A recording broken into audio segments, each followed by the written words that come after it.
Since March of last year, 17 months, there's been 24 African Americans, as of today, 24 African Americans found hanging from trees across the United States of America. Just this past week alone, there's been at least 2 cases.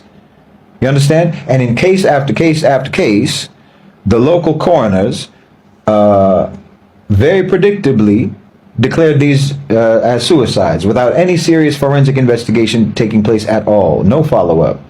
You understand me? Not to mention the Nolan Wells case from the 4th of July, when he went out with those 4 or 5 white kids in Mississippi. They came back and he didn't come back.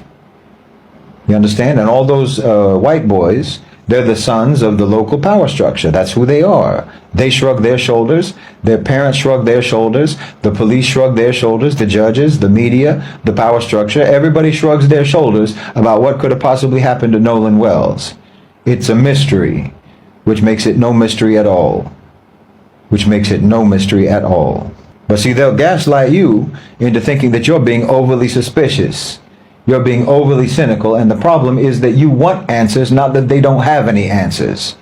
The problem is that you want the answers that they don't have, which is just a way to try to make you accept that same unspoken answer that black communities in Mississippi and throughout the South and throughout the United States always got. You understand me? About Nolan Wells and about the other 24 African Americans found dangling from tree branches across that country. Never mind that black Americans are demographically the population that is absolutely the least likely group of people to ever commit suicide by hanging themselves. That's documented. That's not an opinion. So when a method that is statistically rare for this specific population, when that shows up again and again and again in public spaces, in trees, outside of schools, outside of homes, and it gets closed as a suicide without any comprehensive investigation whatsoever, without any real forensic follow-through, well, everybody knows what's going on. Everybody understands what's going on. Listen, 24 in 17 months, that is roughly equivalent to the rate of lynchings in America during the 1920s. You understand me?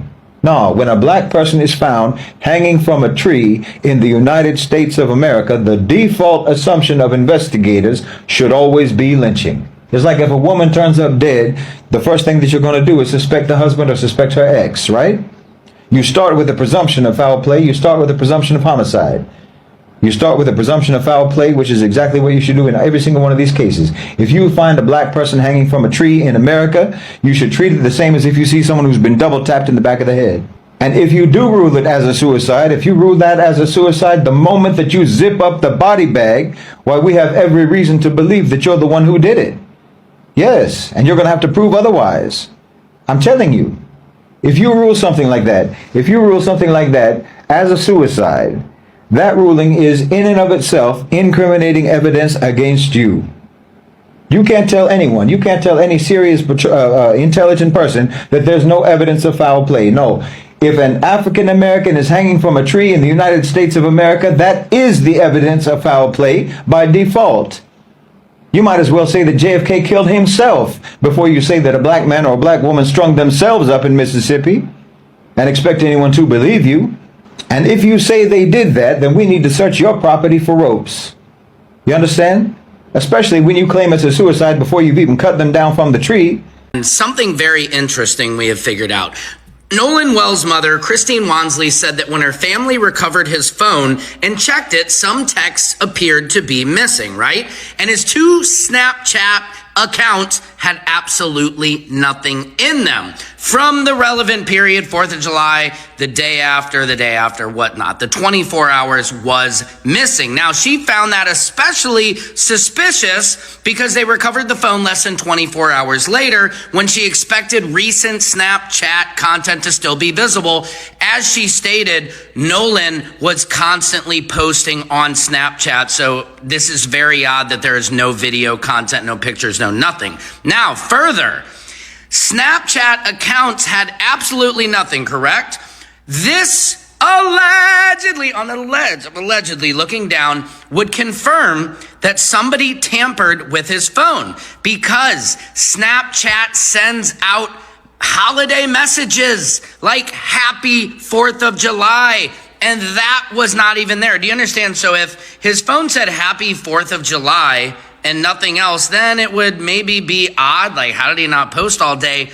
But it would maybe lead us to not be as suspicious as we are. But the fact that this happy 4th of July message was erased, and Snapchat does this, they send you a message, leaves it in the incredibly sus category, and makes it even more valuable that the mother has subpoenaed CETO, all of these Snapchat, Facebook, Instagram, everybody, WhatsApp, so we can get answers for what happened to Nolan Xavier Wells. No justice, no peace. I have an update for you in the Nolan Wells case. Nolan Wells' family has hired an audio expert to clean up the CETO call from July 4th. And there's one part people are really zeroing in on, people who are watching about this.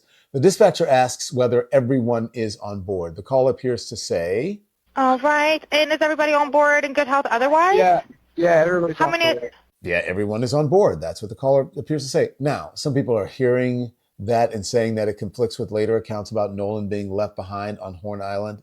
Maybe, we don't know. We have to be careful here because we don't know exactly what the caller meant by everyone who they believe was on board at the moment, or whether that interpretation is even correct. So that's all speculation right now, but they are examining. They hired a forensics audio person to deal with this, or an audio expert. For weeks, people online have been trying to solve this case by listening to muffled audio and deciding what they think it means. That's not enough. The experts may be able to tell us more clearly what was said, but what it means, that's supposed to be established by the evidence in the investigation. And that's where we are right now. I'm Anna Moore on Snapchat, and you have to listen very intently to hear what she claims is being said. Todd Terrell, United Cajun Navy, please don't move. Joining me now, Caitlin Becker, the senior national correspondent, New York Post. She is the star of New York Post Cast. New York Post Cast. That's her podcast. Caitlin, thank you for being with us. Now, according to what this Anna Moore on Snapchat has revealed, you can hear, and this is also according to the attorneys, give me my effing phone. This is Nolan reportedly talking. What the F are you doing? The friend, they claim, Trayston Shepard. I can't tell that from what I'm hearing. The friend says, get off me. Get the F off this boat. F you, bro. Now, the voice we believe is Nolan's is, give my effing phone. What the F are you doing? And then another voice, get off me, get the F off this boat, F you. Okay, what do we know? And Caitlin Becker, joining us from New York Post, who is this mysterious friend girl? Because I want to talk to her.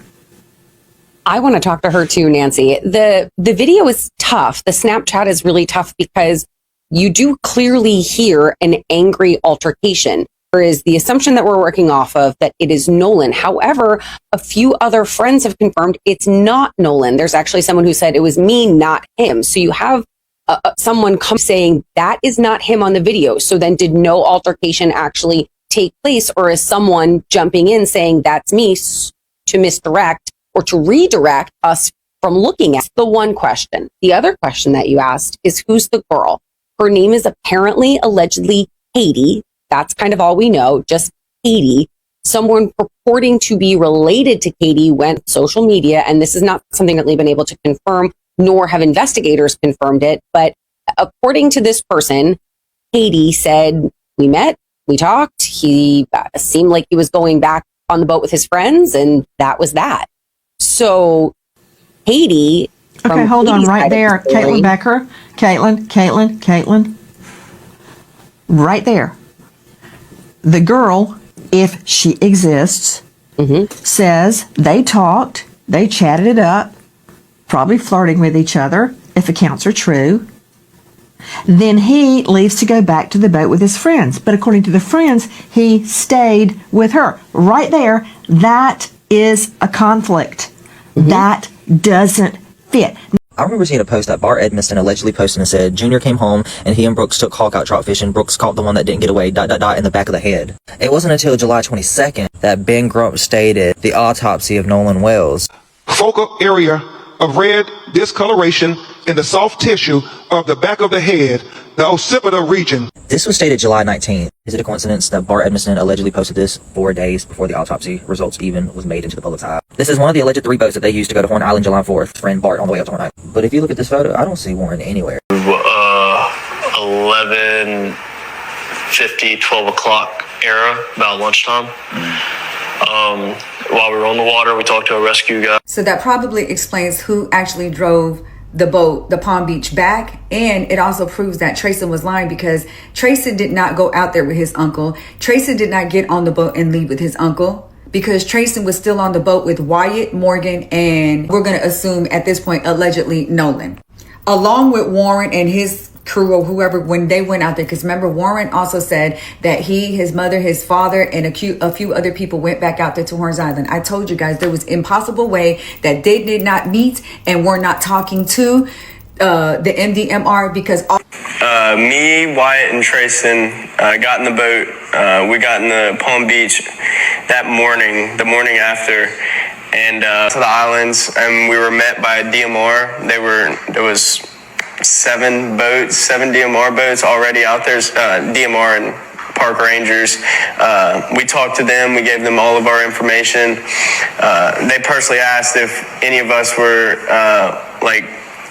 on the boat with him that day. We told them yes. Morgan, right? He said they were out there with Nolan that day. He confirmed it to the official. They just said, all right, well, I mean, we got the area scoped out. And then after that, we just went up to the beach. I think we met up with y'all. Now, I know you're wondering, like, how is all of this making sense and tying in Laney? Well, I'm going to tell you this. They are, Morgan, Wyatt, and Trayson are the ones who gave the official report to the MDMR and named Laney and this other girl and a few other guys in this report. Hold on. There's a second part. So you guys have, obviously before this happened, I would assume you're living a regular life, young guys being in college, having a typical experience. Then you lose your friend, Nolan. And after that, what has life been like for you guys? I think ever since it happened, my life just hit like a halt. It just stopped. And we just got to live day by day from now on. I could say definitely a whole flip upside down for our lives. It's like even going out, we're always paranoid somebody's gonna see us, get spotted, try to beat us up potentially, or even worse. We're really just trying to stay low key and not go out as much or anything like that. It's been hard because my friends and I are people. We like to be out and hang out outside of our friend group, and not being able to go certain places or, walk around in public because our head's always on a swivel. It's really affected all of us. Especially in my family's standpoint, my safety comes first. My friends and family safety come first too. And it's been really hard because I'm worried about my family as well with me, and it's hard, but we're just going day by day and just trying to get through every day, In Jackson, the people with power and privilege are keeping secrets and telling lies. They are doing their best to keep this racist system in place. A system that protects white privilege, white power, and white skin at the expense of black life, at the expense of black families, and at the expense of black communities. We are here today to tell them time is up. This rotten system must be torn down. Nolan Wells is not the first black life taken that they have tried to sweep under the rug, but he must be the last. Right.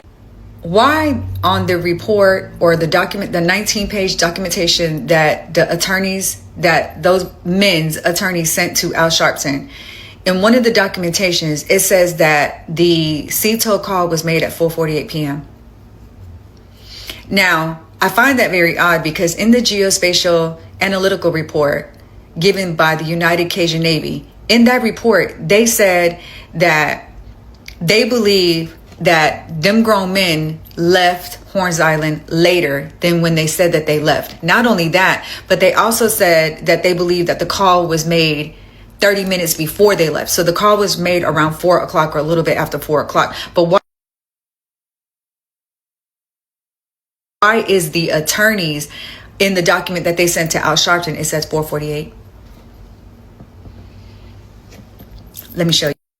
We now have more footage from the day that Nolan Wells allegedly goes missing on July 4th, 2026. But you're going to notice something very interesting to my point that I've been bringing up for quite some time. Take a look at this video by one of the boaters on Horn Island that was anchored down around 11:15, 11:17 in the morning before it got really congested and really busy that day. Notice about that, it actually says Mac Daddy boat. What do you guys remember about that? I'll show you in a second. That Mac Daddy boat, which is right here, that's the same boat that Nolan Wells allegedly, if this is Nolan Wells, we do not know.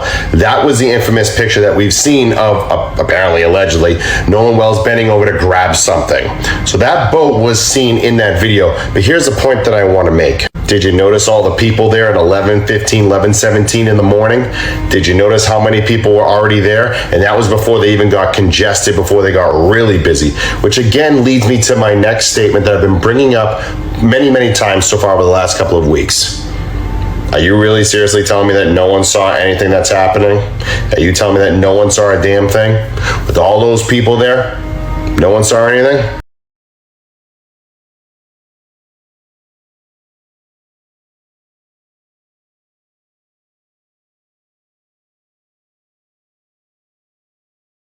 Joe Scott Morgan, before I give your very long intro bio, where's the throat? I know we have deep red markings on the occipital bone that's in the back of the, thank you. This is directly from the autopsy. We want you to see what the family has seen. Don't you think, Joe Scott Morgan, that the second medical examiner might need the throat to figure out what happened? I mean, Joe Scott, it's on fire, claims that Nolan Wells had been lynched, that he had been strangled, asphyxiated. Do I believe a lynching occurred? No, I do not believe that. But I do know I need to see the neck. Yeah, and let me tell you where the neck is. It's, or the organs of the neck, as it's referred to.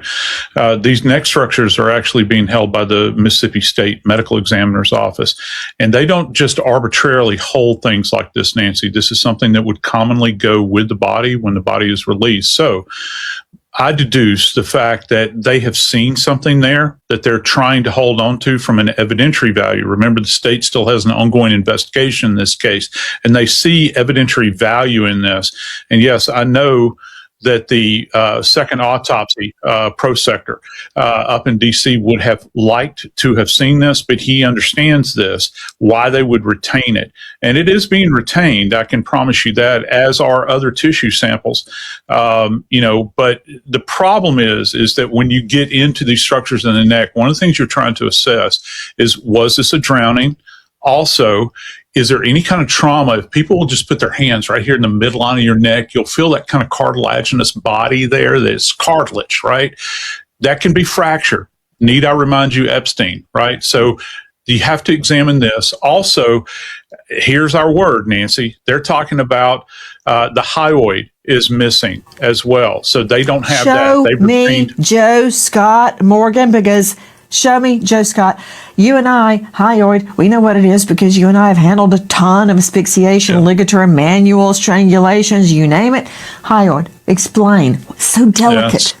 Yeah, and it's very far up the neck, Nancy. And one of the things that happens is that with the hyoid, it's generally only traumatized as a result of direct pressure that's generally applied by a throttling event or a C-clamp like this, throttling meaning like this, so manual strangulation. And an outlier here is ligature strangulation, but primarily hands-on. So they're looking for little fractures in here all along the way. So that has to be dissected along with these other, there's a couple of other structures that you practice in Jackson County for every death that was not the result of natural causes or a non-criminal accident.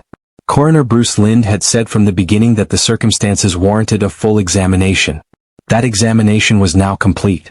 But its findings remained locked behind a grand jury process that had not yet begun. The science had spoken. It just had not given anyone the answer they were looking for. If you want to be the first to know the moment those grand jury findings become public, or the moment that phone examination finally happens, subscribe to Unsolved Files right now and turn on your notifications. This case is moving and we will cover every development as it drops. The autopsies had raised more questions than they answered. But there was one piece of evidence that everyone on every side of this case agreed could change everything. Nolan's phone. That phone left Horn Island on the afternoon of July 4th without him. It traveled back to the mainland on the boat with his friends. His keys went with it. When the Wells family eventually located the device, they found it at a friend's house. Their son was gone. His phone was sitting in someone else's home. From that moment, the phone became the single most contested piece of evidence in the entire investigation. What was on it, what communications it contained, what location data it held, and what it might reveal about the final hours on that island became the central question driving the legal battle between the family's team and the district attorney's office. On July 15th, both sides reached an agreement. The phone would undergo a joint forensic examination. Both parties would have their own experts present during the process. FBI involvement was discussed as a possibility. The examination would take place at a local community college, a neutral location. The terms were set. The agreement was signed. Everyone appeared to be moving toward answers. Then weeks passed. Nothing happened. On August 14th, the district attorney's office directed the family to deliver the phone by 9 a.m. that same morning. The notice given was less than 48 hours. Christine and Elmore Wansley were out of state when that demand arrived. Beyond the timing issue, there was a more fundamental problem. The forensic protocol that should have accompanied any legitimate examination had never been finalized. There was no documented agreement covering chain of custody for the device, how extracted data would be preserved, which parties would have access to that data, or how and when the phone would be returned to the family. Those are not minor administrative details. In a case of this magnitude, they are the difference between a forensic examination that holds up and one that does not. On August 17th, Attorney Ahmad R. Smith sent formal written correspondence to District Attorney Angel Myers McElrath on behalf of the family. The letter made their position clear. They remained ready and willing to comply with the July 15th agreement. Their forensic experts were on standby. The phone was available. They were asking the District Attorney's office to confirm whether the examination would proceed at the previously agreed location under the previously agreed terms. Attorney Eric Hertz confirmed publicly that discussions about FBI involvement in the examination were still ongoing. Ben Crump went further. He called on prosecutors to extend the forensic review beyond Nolan's phone and include the devices belonging to the friends who had traveled with him to Horn Island. His position was that a complete picture of that day required examining all relevant communications, not just one device. Meanwhile, a video had been circulating on social media that added yet another layer of urgency to the phone question. The footage purportedly captured Nolan's voice during what sounded like a confrontation on the island. Multiple people who knew Nolan identified the voice as his. What could be heard was consistent with someone demanding their phone back. The Jackson County Sheriff's Office did not confirm that any altercation took place on Horn Island, but their own public request told its own story. They had specifically asked anyone with original, unedited footage from July 4th depicting alleged altercations involving Nolan Wells to come forward and contact investigators directly. That request was not routine. It was specific. And it suggested that whatever was on that phone, and whatever happened in those final hours, investigators believed the answers were still out there waiting to be found. By the second week of July, this case had moved well beyond the jurisdiction of Jackson County, Mississippi. It had become a national conversation, and the people with the power to demand answers were starting to use it. On July 10th, Ben Crump and Reverend Al Sharpton stood alongside Christine and Elmore Wansley at a press conference in Harlem, New York. The location was deliberate. This was not a local story being handled quietly in a coastal Mississippi town. This was a family bringing their fight to one of the most visible platforms in the country and demanding that the nation pay attention. Crump called for a full, transparent, and urgent investigation. Sharpton framed the case within a broader history of black families in America being failed by the institutions designed to protect them. The Wells family stood beside them and asked for the truth about their son. 12 days later, on July 22, the same legal team appeared at the NAACP